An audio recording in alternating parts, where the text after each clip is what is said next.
atos institucionais, direitos civis cassados, Congresso Nacional dissolvido, perseguição, prisões, tortura, morte.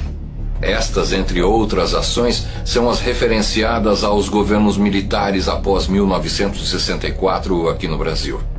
Será que os governos militares se resumem a isso? Eles não fizeram mais nada no país? Qual era a situação do Brasil naquela época? Será que toda a verdade está sendo contada? É isso que nós vamos começar a conversar a partir de agora.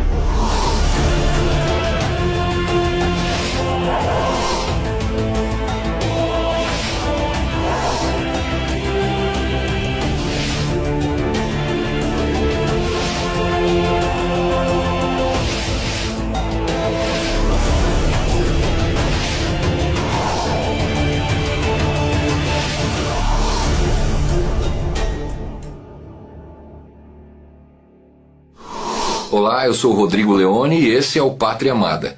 Toda quinta-feira, às 9h30 da noite, nós temos um encontro marcado aqui na TV+, canal 22 da NET Ribeirão Preto, para bater um papo a respeito de política. De forma fácil, de forma simples, descomplicada, sem distorção de fatos, para que você possa começar a se acostumar a participar da política do seu país.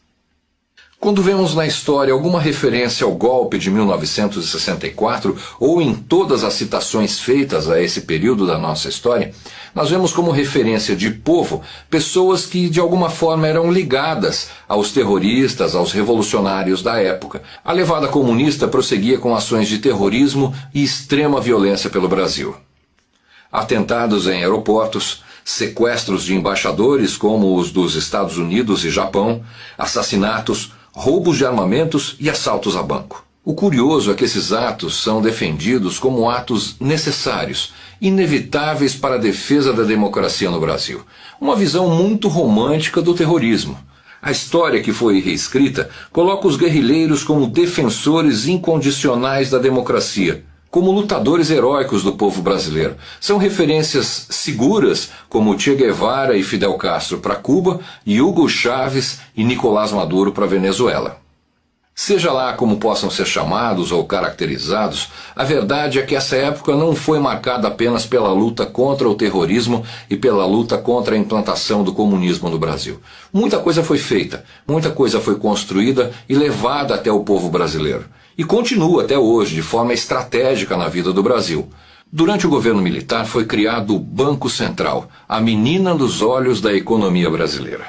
Foi criado o BNH, o Banco Nacional de Habitação, que construía e financiava habitações populares. Um terreno de residência popular chegava a medir 240 metros quadrados, bem diferente dos máximos 60 metros quadrados dos conjuntos populares do Minha Casa Minha Vida. Estradas por todo o país. Antes existiam 3.000 quilômetros de estradas pavimentadas. Ao final do governo do general João Figueiredo, mais de 45.000 quilômetros de estradas foram construídos e pavimentados em todo o território nacional. Investimentos na Petrobras aumentaram a produção de 75 mil para 750 mil barris de petróleo por dia no Brasil. Foi nessa época também que foi descoberto na Bacia de Campos, no Rio de Janeiro, o maior poço de petróleo da América Latina. Hoje vemos todos os dias como está a Petrobras, enlameada de corrupção e ocupada por uma quadrilha. Foram criadas a Eletrobras, a Embratel e a Infraero, que administra hoje a grande maioria de aeroportos no Brasil. Foi durante o período militar a criação da Polícia Federal, e instituído ao trabalhador o FGTS, o Fundo de Garantia por Tempo de Serviço, que facilitou o acesso da população ao financiamento de casas populares do BNH. Foram construídas as usinas hidroelétricas de Ilha Solteira, Jupiá, Tucuruí, responsável por 1/4 de toda a energia elétrica gerada no Brasil, e a valorosa usina bilateral de Itaipu. Foram construídos 4 portos navais e reestruturados mais 20. Muita coisa foi feita ainda e renderia para a gente muito tempo de conversa.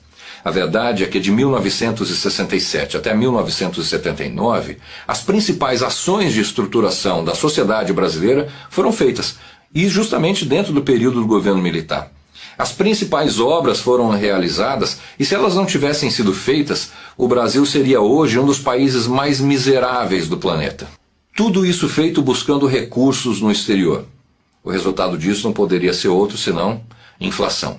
O Brasil entregue aos militares era uma caixa de problemas extremamente graves que precisavam ser resolvidos. E isso custa dinheiro, muito dinheiro. O governo militar durou 21 anos e é marcado pela taxa de ditadura. O Brasil alternou o poder durante 21 anos com 5 presidentes e uma junta provisória. O atual governo está aí há 12 anos e foram apenas 2 presidentes. O país entregue ao presidente José Sarney tinha uma inflação de 242% ao ano. Essa inflação aumentou, chegando aos absurdos 2.477% ao ano.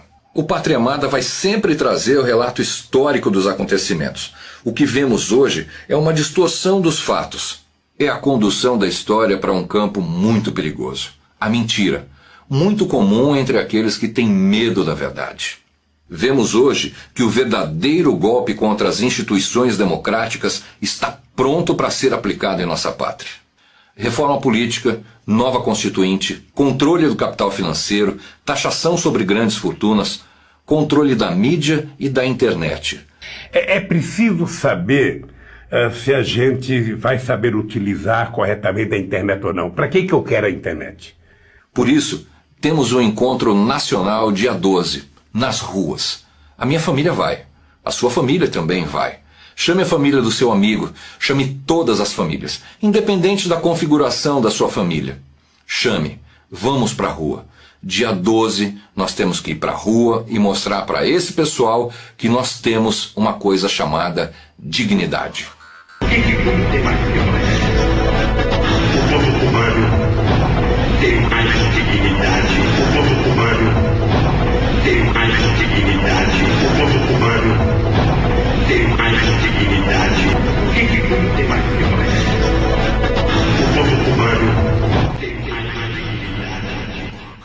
Vamos mostrar para esses daí, que não acreditam, que nós temos sim dignidade.